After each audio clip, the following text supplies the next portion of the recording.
welcome back to Shipwreck Sunday, the show where we investigate disasters at sea and the impact that they have on the world today.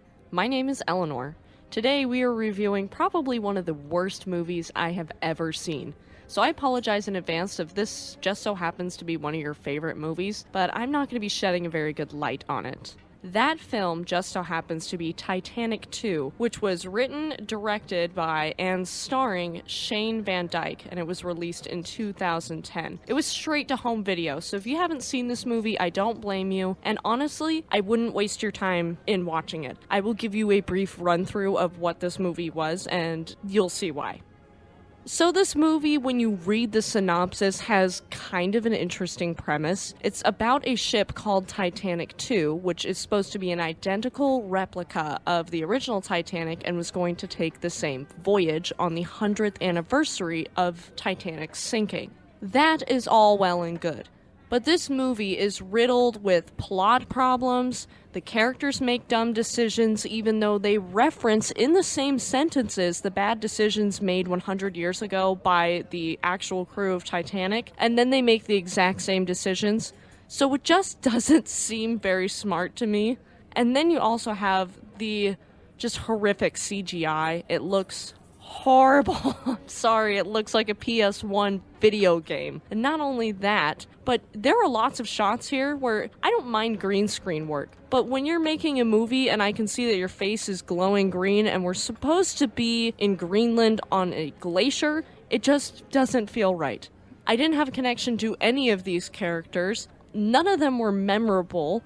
Not only that, but the Coast Guard itself did not feel like it was run like the Coast Guard. You know, it felt very small. This whole movie feels low budget, and it probably is. So I'm not trying to totally just can it, but it's really hard to get through. It was one of those movies where I was watching it, looked at the runtime to see how much time I had left, and went, oh god. So this is supposed to be that a glacier shelf shifts and breaks off in Greenland, and it causes a massive tsunami, which pushes an iceberg into the path of Titanic II, and they end up dealing with the same stuff that the first Titanic did. That's the premise. But they go off the rails from there. You have one miniature tsunami, then the tsunami that pushes the iceberg, and then a third tsunami wave that rolls the ship over after it explodes. I know that sounds like a lot. It was a lot when I was watching it, and I had no idea what the hell was happening. Even though I had sat there and was consciously taking notes and watching it the whole time, I didn't know how we got from point A to point B. This movie didn't know what it wanted to be. Whether it wanted to be a remake of James Cameron's movies, there was a lot of elements in there, direct quotes from characters who said things in those movies. There was a lot of stuff pulling from not only James Cameron, they were also not super bad-mouthing the crew and the passengers of the original Titanic, but they weren't saying the nicest things. They were insinuating that those people were dumb and making bad decisions, and then making even dumber and worse decisions. So it just felt kind of gross. And when I got into this movie and I saw the ship for the first time, I'm like, wow, the ship actually looks good. I'm surprised. Like, something looks kind of off about it. I'm like, those funnels seem kind of short. Oh, it looks kind of Art Deco era. This doesn't look right. I'm like, wait a second. That ship looks familiar.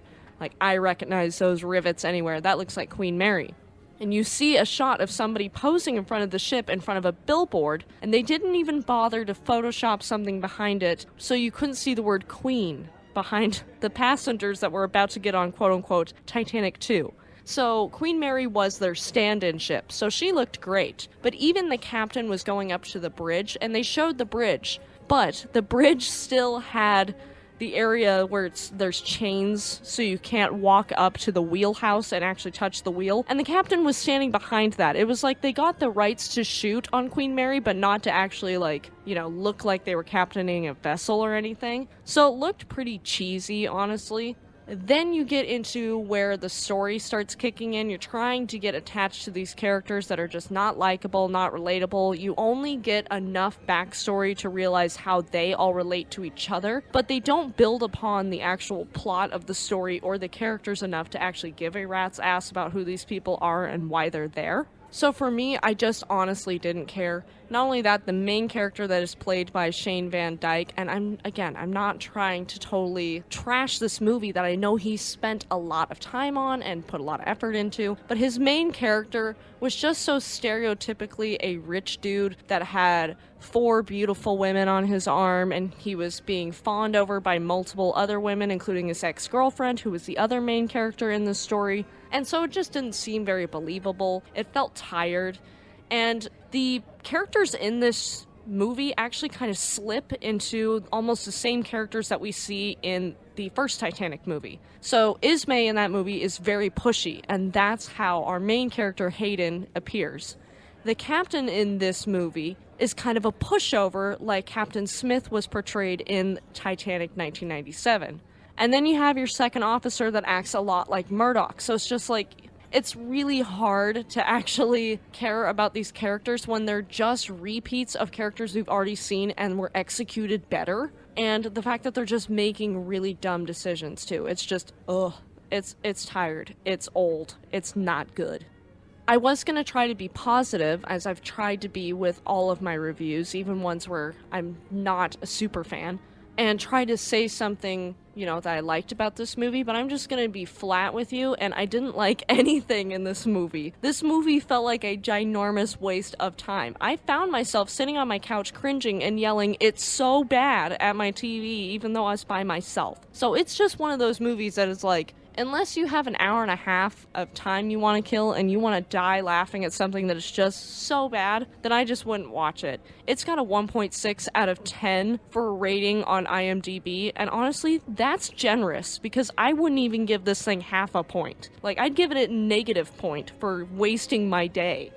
But I'm not going to dissect this movie anymore because, as Derek has told me, they didn't put enough effort into actually making this movie good, so I'm not going to put that much effort into the review of it. Thank you guys so much for listening to this, and what do you think of Titanic 2? Did you actually like this movie? And if you did, I'm so sorry for my opinion. You'll have to let me know if you do like this movie and try to change my mind down in the comment section below. And if you didn't like this movie, what are the moments that are in it that you're like, why did they put this here? Because I had quite a few, and we can chat in the comments. Thank you guys so much for watching this today. I hope you're having a wonderful day and you're enjoying Titanic month, and we will see you tomorrow with more content. If you're watching on YouTube, please make sure to subscribe, leave us a comment, give this video a like, and if you're on audio only format like Spotify, Amazon Music, Samsung Podcasts, or another podcast service, make sure to leave us a 5-star review and subscribe since it does help us reach more people like you, and we will see you tomorrow with another fun video. Thanks so much and have a great day.